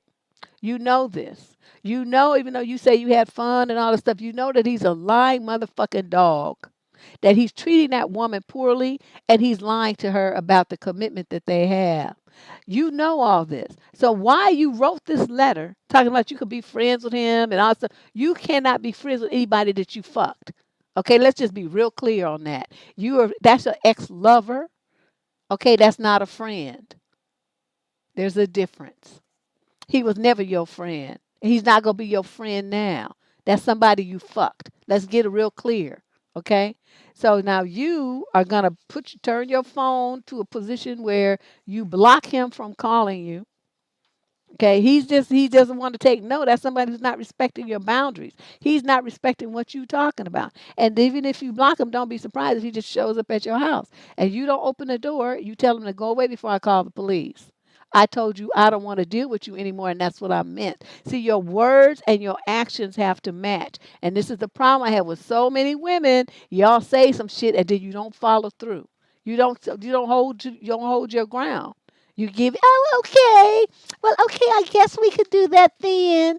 Oh, well, this and that. See, if I tell a motherfucker no, hell could be freezing over and we could be in the next ice age and it's still gonna be no. I could be dead and reincarnated 15 times. And guess what? I said no to you in 2021, motherfucker. It could be 50-51, and I'ma still say no. So, you guys have to get to the point where when you say something, you mean what you say. That is how men trust and respect that. I mean, they trust that what you say is real and they respect you for saying it. When you give in and waver and back and forth, you don't know what you're going to do, all this old stuff here, then they know that you're weak. And a weak woman is the worst kind of woman in the world because she could be too easily flipped around and used and abused and all kind of shit because you don't have any kind of boundaries. You don't have no kind of rules for your life, nothing. You just go hither and yon with whatever some man wants you to do. And it's pitiful and it's disgraceful. It's disgusting, especially when a lot of you are parents. And you not say you gonna say something and then you don't stand your ground. You don't do it with motherfucking men and you don't do it with your brat ass kids either. You got everybody running you. Grow a fucking spine. Okay? Get rid of this motherfucker. Send him on over there to his baby mama with them 2 kids he got. And if he want to be having some fun with somebody, he need to be having it with her. Okay? Stop this. This makes you just look really trashy right about now because you already know what the situation is. It would be one thing if you didn't know, but you know. Okay, and you're going to still be trying to tap dance with him like he's the only motherfucker on the planet? Stop this. Send him over there to his baby. Question number 16, female 36 to 39 from Dayton, Ohio. I have been on, the stupid site, off and on between relationships for years. I've never had this happen to me before. He had a picture of the oil rig he worked on. Handsome picture of him and his son. A lot of detail about his past. This went on for like 5 days. Telling me everything I wanted to hear. He was retiring as soon as the contract ended and was going to fly to Ohio to meet me. I was excited and daydreaming about my rich Asian boyfriend. Oh, where are you now? Then he laid on me some story about earning cash for a past contract and the storage place where it was at changing ownership. So he needed to claim it. But since he was working in the middle of the ocean, could I have it shipped to my house and he needs money to ship it? Like $5,000. Wow, this is creative. But don't worry, we'll pay me back with the 1.7 million that's being shipped. I felt very embarrassed that I spent almost a week every morning and night chatting with this scammer. So stupid. Ladies, be careful. Okay, so this is not really an advice letter, but he came up with some real creative bullshit. I have a I have millions in storage, sitting there where rats can eat it and chew up my money and it can become mildewed and rotten. But I have it there and I'm gonna have it shipped to your place. Who's supposed to go in the storage unit and take it out and ship it to you now? If he in the middle of the ocean, who's gonna do that part? Just like that person could pick it up out the storage unit and ship it to you, they could just take it to their own house, right? I'm glad you woke up and you didn't fall for this stupidity. But a lot of women are you right are so they want to be helpful because they feel like, oh, this is gonna be my man. He coming to be with me. I'ma help him. Please, you can't even get to stick a bubble gum out of my ass. I'm so serious. As soon as he started talking about help him with anything, he would have been talking to Mr. Click, and I'd been like, click. So he'd be like, hello, hello, hello, and I would have been gone. Mm-mm. My poor daughter almost got involved in some scam like that. She was only 18, 19 though. Luckily, I don't know what happened. How did she tell me about it? I don't remember. But anyway, with some things she found, I think it was on Craigslist, and they set you up to be a office supply person or something. I don't remember the details. It was a long time ago, and so she was like, "Oh, mom, I need to." That's right, because I had supervision over her bank account, right? So she was like, they're going to send me this check for $5,000 and I have to buy office supplies with it and then ship it to them. I'm like, wait, what? Because I knew that was not right. And so I was just so happy that I had not turned her bank account over to her yet because she would have been on the hook for that money when they pulled that money out and it was fraud. So I said, wait, what? Show me, let me see the paperwork on this and stuff, and then we'll make a trip to the bank tomorrow. And so, I didn't want her to be alarmed and everything. So she skips in there, she gets the stuff, she gives it to me. And so I started reading it. So I said, okay, I'll take care of this. And then the next day, the check comes, FedEx, right? And so I open it up and it has the letter and the address and everything in it and everything. So I took that and I have my brother's law firm's letterhead on my computer, right?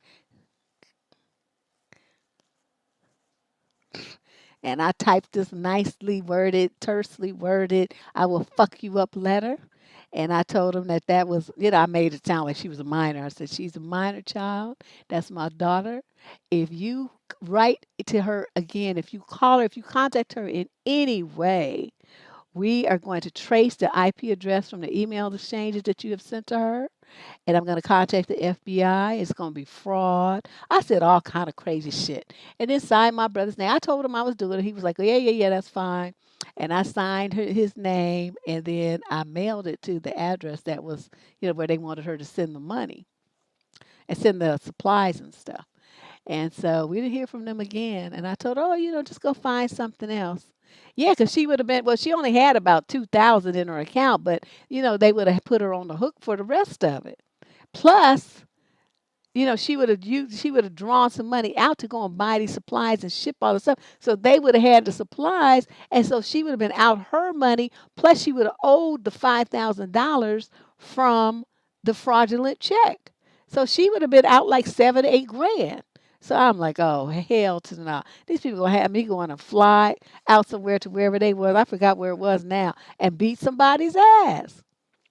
So yeah, but I said that, and they didn't. You know, Shut up, Leandra. They didn't contact her again. But that's how easy it is if people are, just naive and young or they just unaware, they'll get caught up real easy. So I'm glad that you brought that to our attention. Thank you. Let's move on to question number 17. This is a male in the 22 to 26 age group from Santa Clarita, California. I'm taking it slow with the girl I'm seeing. My question is, should I initiate or wait for her to?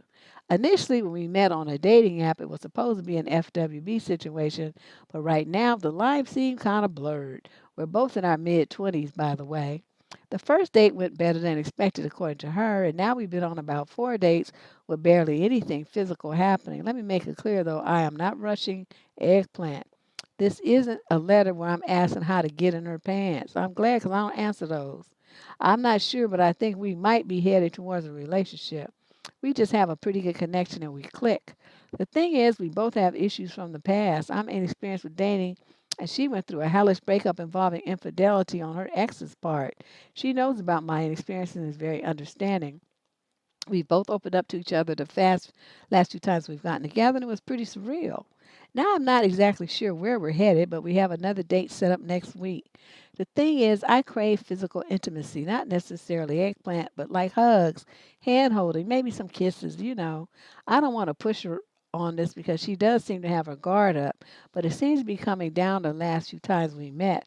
And I definitely don't want to fuck things up with her. If it means waiting, I will.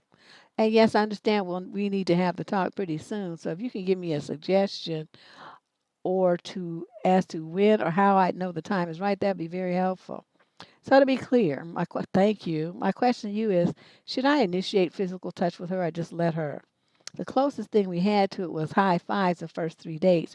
However, on the last one, she gave me a few extra ones and her hand kind of lingered. So maybe it's a good sign. What do you think? Oh my God, you poor thing. You can tell that you don't have no kind of experience with women. Let me tell you how you're going to do this. Okay, y'all going on another date. I wish you had told me where you were going, that I could have given you a better script. But let's just say you're going to a restaurant. You guys gonna have burgers and fries or something. Okay, so you park. Then you're going to go in. Now, instead of just walking there, when you get around to open her car door to get her out, you hold your hand out like this. Okay, you see how I'm doing? You hold your hand out like this. Women know that means put your hand in my hand. Then you take her hand, you don't say nothing. You take her hand, you lock the car, you holding her hand, you walk into the restaurant. As you get to the restaurant, you might drop her hand because you got to go through the single door. And then you put your hand into the small of her back as you guide her to the table. That's how guys do it. Okay? Smooth. It's physical contact, but it's not non sexual and it's not, risque or anything like that. Okay, so then she sits down at the table. You guys commence to talking. When you get ready to leave, you do the same thing. You hold out your hand. She gonna hold your hand. Y'all gonna walk back to the car. You gonna put her in the car. You gonna close the car. You gonna lock her side. You gonna go around. You gonna get in your car. Okay, you see what I mean? So now that's done. Now you're doing it. Now if she wants to touch you, then when she's in the car, she's gonna put her hand on your thigh. She's going to reach for you to hold her hand. There will be an escalation, but it will be, at her initiation after the original one where you, as the man, have to make the first move. Okay? You poor thing. Yes, I'm telling you. There's nothing wrong with a little hand holding, like, and if you want to do something else, like at the end of the evening, you want to hug her, you hold your hand. I don't know. I'm trying to make sure this is. I got to look at the image and say, is you hold your hands out, you know, like come here kind of thing, right? You're holding your hands out, and then if she wants a hug, she'll come in. You give her a hug. You don't do one of them like crotch grinding hugs. You do a nice little hug for I don't know, maybe 5 seconds, and then you say, "I had a really." You push her away. You hold her hands. You say, "I had a really great time tonight. Can we get together again?" And she'll say, "Yes, I'd like that." And then if you are real smooth, like I would be if I was a dude, I would go from touching, holding her hands to holding her cheeks, and then I would give her a little kiss, not no tongue, okay, a little smoochy smooch, and then say, "Okay, I'll call you." Okay, you leave a woman wanting more. Okay, that's the problem with dudes. Y'all be so fucking thirsty and you just want to rush things. All you want to think about is your dick. And so you don't have no skills to finesse the pussy, to finesse the woman, to get her interested in you, daydreaming about you, thinking about you in a way that's healthy, not in these pickup artist mind game ways, in a way where it shows that you're developing intimacy and that she can trust you, that you ain't pressing her, that you want more to some ass, that you respect her. All those kind of things are communicated by the way that I just scripted for you. Okay, so try that. Any other dude you out there listening, you having trouble with, trying to get the things going with a girl, you try the same thing. Make sure that you are at least on date 3 though. Okay, don't be trying to do that shit on date 1 because you're likely to get shot down. Just hold on, even if it looks like it's all go. There's nothing wrong with waiting. Leave her wanting more. Leave her wanting more. Not feeling like you pressed her like a fucking octopus and she can't wait to get away from you. They just don't have no kind of man, I think the old cats used to, train the young dudes on how to do this stuff, but nobody's telling them now. They listening to pickup artists on YouTube and stuff instead of, to women telling them how to do it. Okay, so I just gave y'all all kind of game for free. If I was a pickup artist, I could have charged you $500 for that. Now let's move on. Okay, question 18 of what did I say? 23? Is it 23? Yes, 18 of 23. Female, 18 to 21, from Hamilton, New Zealand. I'm 20 years old, and I've honestly had a shitty life, and I've not taken care of my health in any way as a kid and up to now. I spend most of my days doing nothing but laying in the bed. I also struggle with an ED. What's that? Educational disorder? And my health is pretty shitty. Anyways, I struggle mentally, and lately I've been getting sparks of motivation, but a part of me feels like it's too late to start going on walks instead of always laying in the bed, too late to stop eating junk food, etc. I don't know if there's any point to me trying because I feel like 20 years damages so much. Oh my God, 20 years old, you just barely got out of puberty. Are you kidding me right now? You have another 60 years to live. Okay? So let's get this show on the road, chick. Get your ass up, put your sneakers on, and go walk around the block a couple of times. Since you haven't been doing anything, you don't want to overdo it. Just try walking, I don't know, for 15 minutes or so the first time. And then, wait a couple of days, do 50 minutes, 50 minutes, 50. Then out toward the end of the week, up it to 20 minutes. 10 minutes there, 10 minutes back home. And gradually build up your endurance. Do a couple of crunches a couple of times a week. And, just get your body acclimated to exercise. One thing that you'll find is once you start moving, the endorphins will help you feel better. They'll elevate your mood. You'll feel better once you start exercising. It's just going to make the first, you have to push yourself at first. If you need a friend to walk with you, do that. Look at, they have these walking clubs in malls and stuff like that. You got to wear your mask, but it still is a group of people. They get together, they walk the mall. So there's all kind of opportunities here. Um, now there must be No, that is erectile dysfunction, but this is a woman and she does not have erectile dysfunction. The ED, I'm thinking it means an educational disorder, you know, some kind of learning disorder maybe. She's in New Zealand, so their lingo is different from ours. So we might call it a learning disability. It would be an LD for us, and I'm thinking that's what it is, an ED for her, educational disorder. Because she says "and," not ED, like an ED. So that means one, singular. All right. But yeah, no, 20 years, I mean, you got plenty of time. Now is the time. It's never too late to start. Okay. There's people that I know this woman who started weight training when she was 50 something. And yeah, she's in her 80s and she kept it up.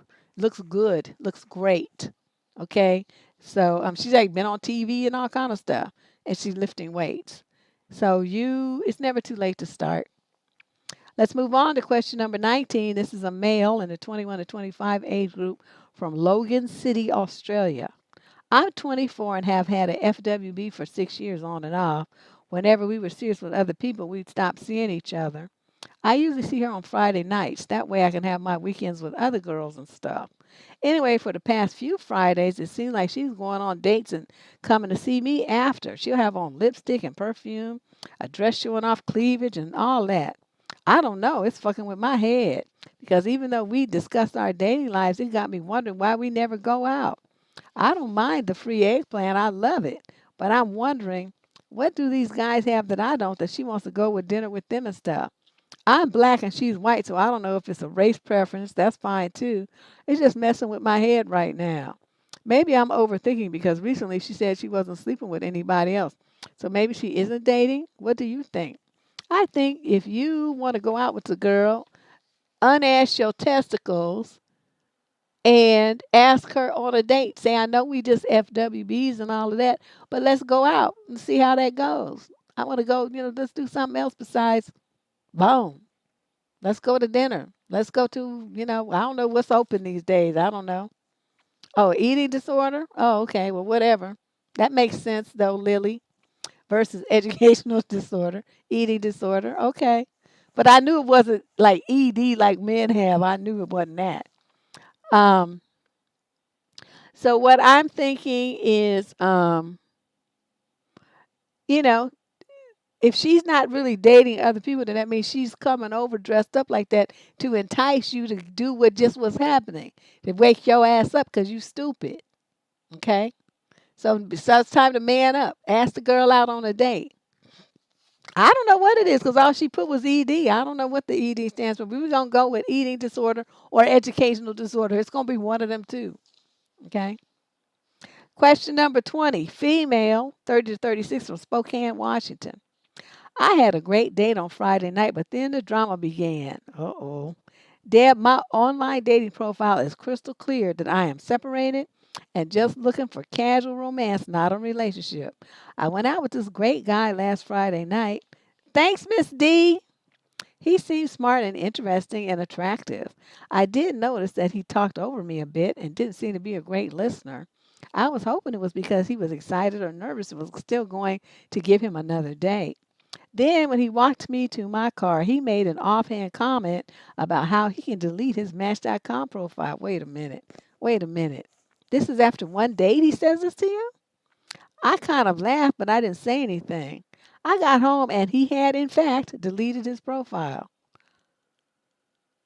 Huh. Then an hour after our date, he started texting me just random stuff like, "What kind of music do you like?" It seemed like a lot given that we had just spent 3 hours talking. And he texted me many, many times last night, which was Saturday. He kept trying to push a conversation when I was taking a long time to respond and giving short responses. So this is a terrible sign, right? Because whereas I felt really excited about him earlier in the evening, it began to seem really desperate and it was a turnoff. Oh, is that it? There's no question here. Oh, maybe that is. This is a terrible sign. That's the question. I'm gonna say this: 30 to 36. You don't say that's your age group, but you don't say how old he is. And I have said many, many times that when guys are older and they see what they want, they meet a woman that checks all the boxes. They're anxious. They get a little anxious and they want to nail it down. They want to start the rest of their life and they perceive this woman as being the person that they've been looking for. I think there may be some of that because of the age group that you guys are in. Okay. But what you're going to have to do is stop being passive aggressive and stupid and woman up and get him on the phone and say, "Look, I had a good time with you on the date and I was really excited about it, but you're really killing the vibe here with your anxiety, your anxiousness. Okay, I don't have time to text you all day long like that. Just leave me some time to fantasize about you and miss you and stuff. You're doing too much and you're like running me off with your anxiousness. So I want you to chill out. Chill out. Just relax. Take a couple of deep breaths. We'll if it's meant to happen, it'll happen. But you can't be pressing me like this. It's a turn off. Okay, then his feelings will be kind of, in the sewer because he's gonna be feeling like, oh no. But say, you haven't ruined things yet, but I want you to stop because that's the direction that it's going. And I want you to slow your roll and really think about, what you're doing here. We just met. We've only been on one date. You need to slow down. And just tell him. Now, if he doesn't exactly lead, they do move like a like a Corvette. But you have to tell him because he's anxious. And like I said, I'm very suspicious. You said it was a great date. If you perceive it as great, um, then he does too. But what you got to, you reiterate that you're only looking for a casual thing, not a relationship, and that, all the stuff that you said here, just tell him. And it may be that he decides that that's not what he wants because he does want a relationship. In which case, you just have to tell him. Well, then it's like we met at the wrong time or whatever. However way you want to break it down, but just let him know that that's not an option for you. But you did enjoy going out with him, and you wish him the best and hope he finds what he's looking for. Okay, then you hang up. That's it. Ooh, my eyes starting to itch. My drops are wearing off. Okay. Yeesh. Let's move on to question number 21. This is a male in the 40 to 45 age group from Modesto, California. I'm 44 male. I've been told by women that I'm not unattractive, but I live on Social Security, LMAO. Why is that funny?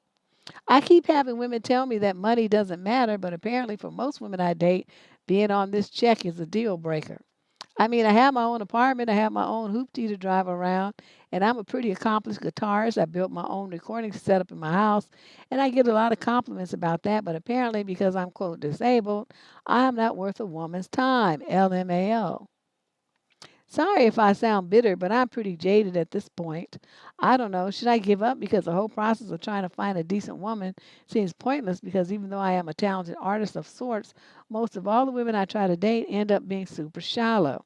Ironically, I used to make a lot of happy love songs, and now all I make is sad, cry your beer songs because apparently I'm just a bum. I'm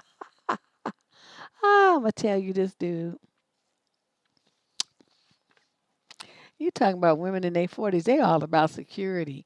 A man on disability who plays a guitar can't offer that. I'm just going to be blunt with you. Okay, the only way that that would work is if you have somebody who's also on disability, which might not work because, you don't know what their disability is. It could be. Or if you have you meet someone who's a little older than you, who's retired, that might work. Or if you meet someone who, you know, has different kind of standards where she's looking for a different kind of man than one who will be a provider. That's an unusual situation for a woman in her 40s, but it does happen. She got her own shit, so she's not too worried about what you got. You know. So I'm going to, just leave you with that. Those are some options to consider. I don't know what kind of women you've been, trying to involve yourself with, but if you call them shallow, super shallow, because they don't want to be with you, that's a very bitter, and I hate that word, but that is the kind. Well, you used it, so to describe yourself. So I'm going to follow suit. That is a very negative way to view somebody, and if that's the attitude that you have about these women, don't you think maybe you're projecting that to them when your conversations and stuff? You tend to come off snarky and sarcastic, like you already anticipate being rejected, and it puts people off, and so then that what you fear comes true, and they reject you. That happens because a lot of people feel like, well, they're just going to reject me anyway. Yeah, I know you. You're probably not going to really be into me because I'm on disability. Ha, that kind of thing, and people be laughing uncomfortably, but they don't really want to be bothered with you after that. So, a woman wanting security and something going on with a man besides a disability check, which is a fixed income. Now, you play music, but, are you selling songs? Are you performing somewhere? If you're doing all that, then how the world why is you on disability? That might be in their mind too. But he can play a guitar, he can write songs and shit, so why is his ass disabled? He's just a malingerer. So, you putting it down to them being shallow, but they probably have questions, like I just said. Like, well, what you disabled for? Is you crazy? What's wrong with you? Are you in a wheelchair or something that you didn't put in here? What's your disability? I would want to know. So I don't know what to tell you, but consider those options that I stated, and see what compare them to the kind of women that you have been dating. You might need to make an adjustment there. Well, he might not be, but he definitely got dusty attitude. From his feelings of that he should get somebody. Uh, but because he's not unattractive. But you are, you got to get in where you fit in. You got to look at your value in the real world. And a man on disability is not a high value man. I'm just sorry. That's just the way it is. Question 22, our next to last letter of the evening. Thanks everybody for coming. If you aren't already a subscriber to this channel, please hit that subscriber button before you go, and hit the like too. It's like all these people, hundreds of folks been coming through here, and it's only 67 likes. Hit that like button. Hit that like. Hit that like. Hit that like.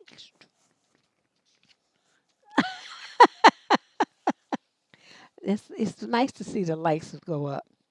All right, so this is from a female in the 30 to 35 age group from Norfolk, Virginia. I'm in a relationship with a man for 5 years now. We are expecting our first child. I'm 4 months pregnant. But I feel that our relationship is not going well, and I'm very anxious about that.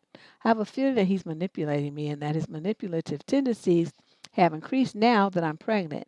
At the same time, I'm not sure if maybe my behavior towards him was bad, so he's wounded, and because he reacts very cruelly.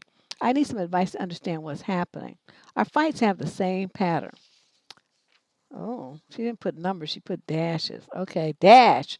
He is late, or he has forgotten some of our arrangements, or he suddenly changes our plans. He doesn't help me with house chores, things like that.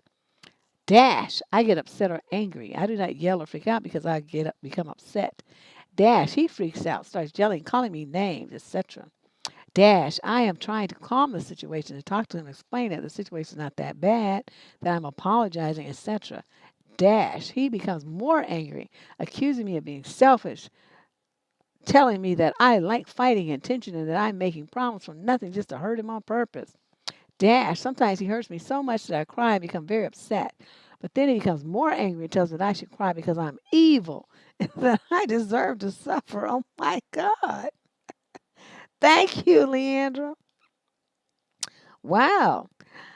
Dash, sometimes I fight back and start yelling and become rude. Then he tells me that I'm crazy and that he's afraid of me. Ooh, I would wear him out then. Dash, then he says he doesn't want any contact with me for hours and sometimes days. Dash, then I apologize to him and trying to make out, and then he's okay. I feel totally lost. I'm aware that I'm sometimes jealous or impatient, but I also think his reactions are too strong, and I'm afraid that he doesn't see any of his responsibility in this. I would like our relationship to change because we are expecting a child, but not sure that it's possible because he keeps blaming me for all of our problems. Please, any insights or suggestions are welcome. Okay, the first thing I want to ask you is with a man with, okay, 5 years, and he been acting a zip damn fool like this for 5 years, and now you decide that this is a good bet for the father of your child. What drug were you smoking? Okay, what is wrong with you that you thought a baby should be brought into a relationship with this much conflict, repetitive conflict, conflicts that are not being resolved? It's like you guys are on a hamster wheel of a dysfunctional relationship, and yet you decided that you wanted to bring a baby into this. You say it's not going well, and you acting like surprised because you're pregnant. It's never gone well with all this kind of fighting. It's never gone well. So why would you have a child in this situation? And plus, you ain't even married to him anyway. Why are you doing that to yourself in your 30 to 35 age group? You should be old. You older enough to know better. I'm going to tell you this. What's going to happen is you prepare yourself to be a single mama. Start squiring away some money. Start looking at a place where you and the baby can live. You're going to have to work out child support, child custody, all kind of shit that you didn't have to do. You could have got away clean. But now you're going to have a baby, and the baby's going to be a new baby. So you're going to have to be bothered with this stupid motherfucker for the next 18 years. And all this drama about about him not coming through with plans, it's going to be magnified because he's not going to be doing it not just to you, but to the kid.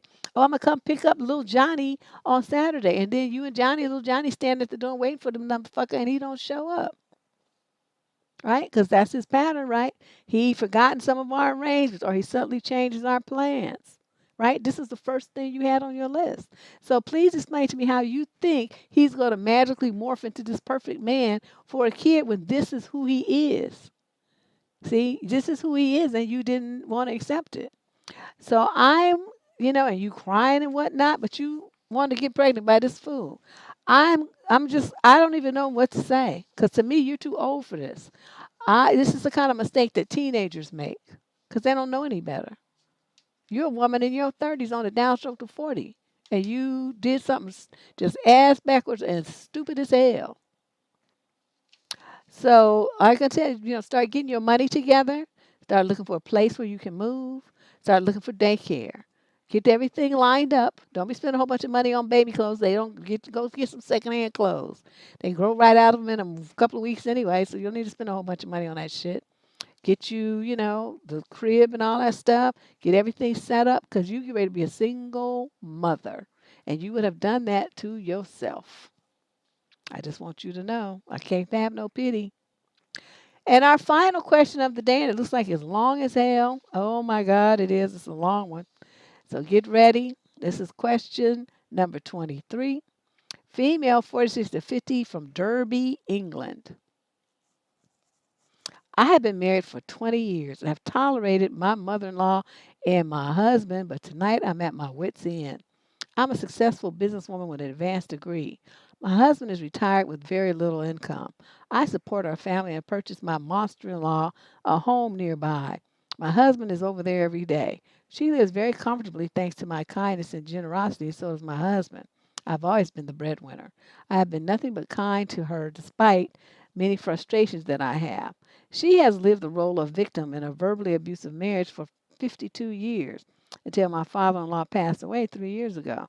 She cannot survive without a villain in her life, and since her husband has passed, I'm that villain. Spending every day criticizing me and even making up stories.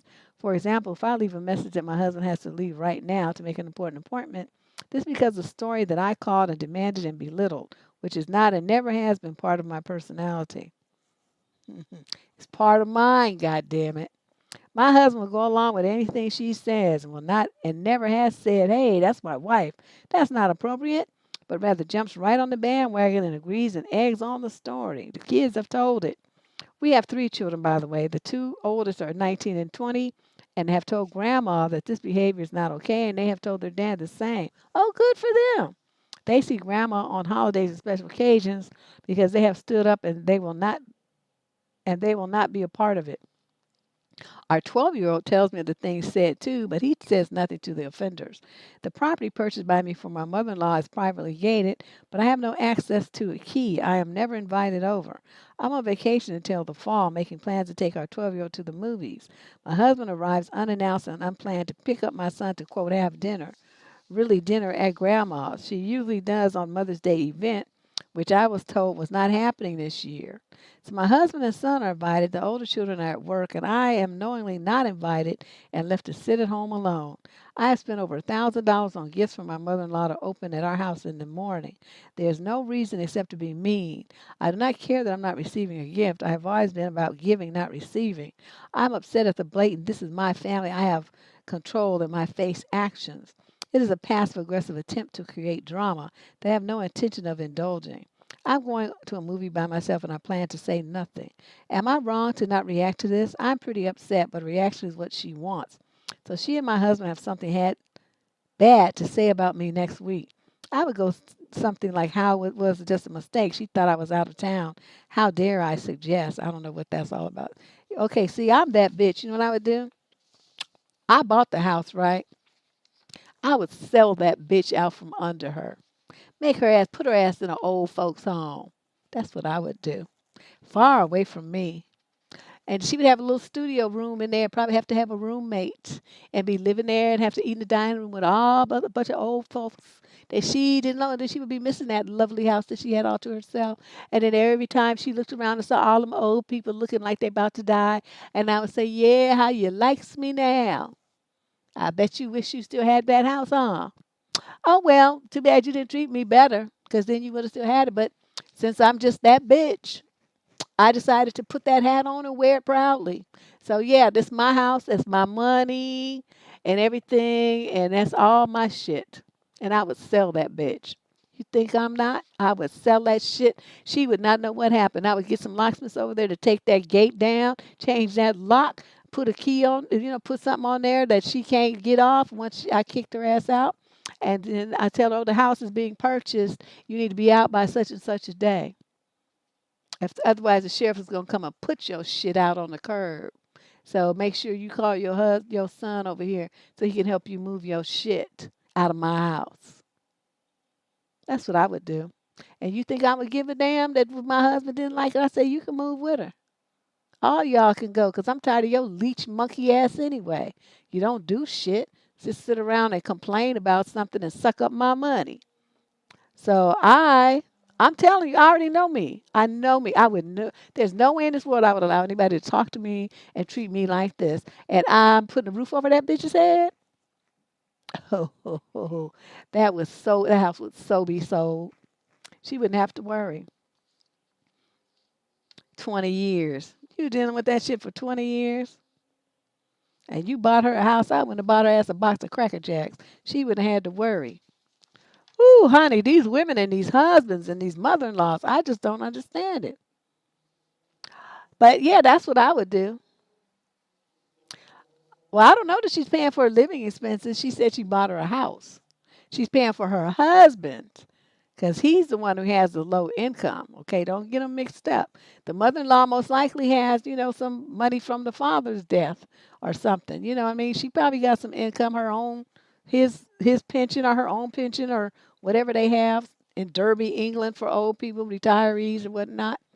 But I'm sure she has some money that she's supporting herself with. But the woman bought the house, and so that's why I said I would sell my house that I bought for that bitch, and I would put my money in my pocket or give it to my 19 and 20-year-old sons. So y'all go buy y'all's a house now.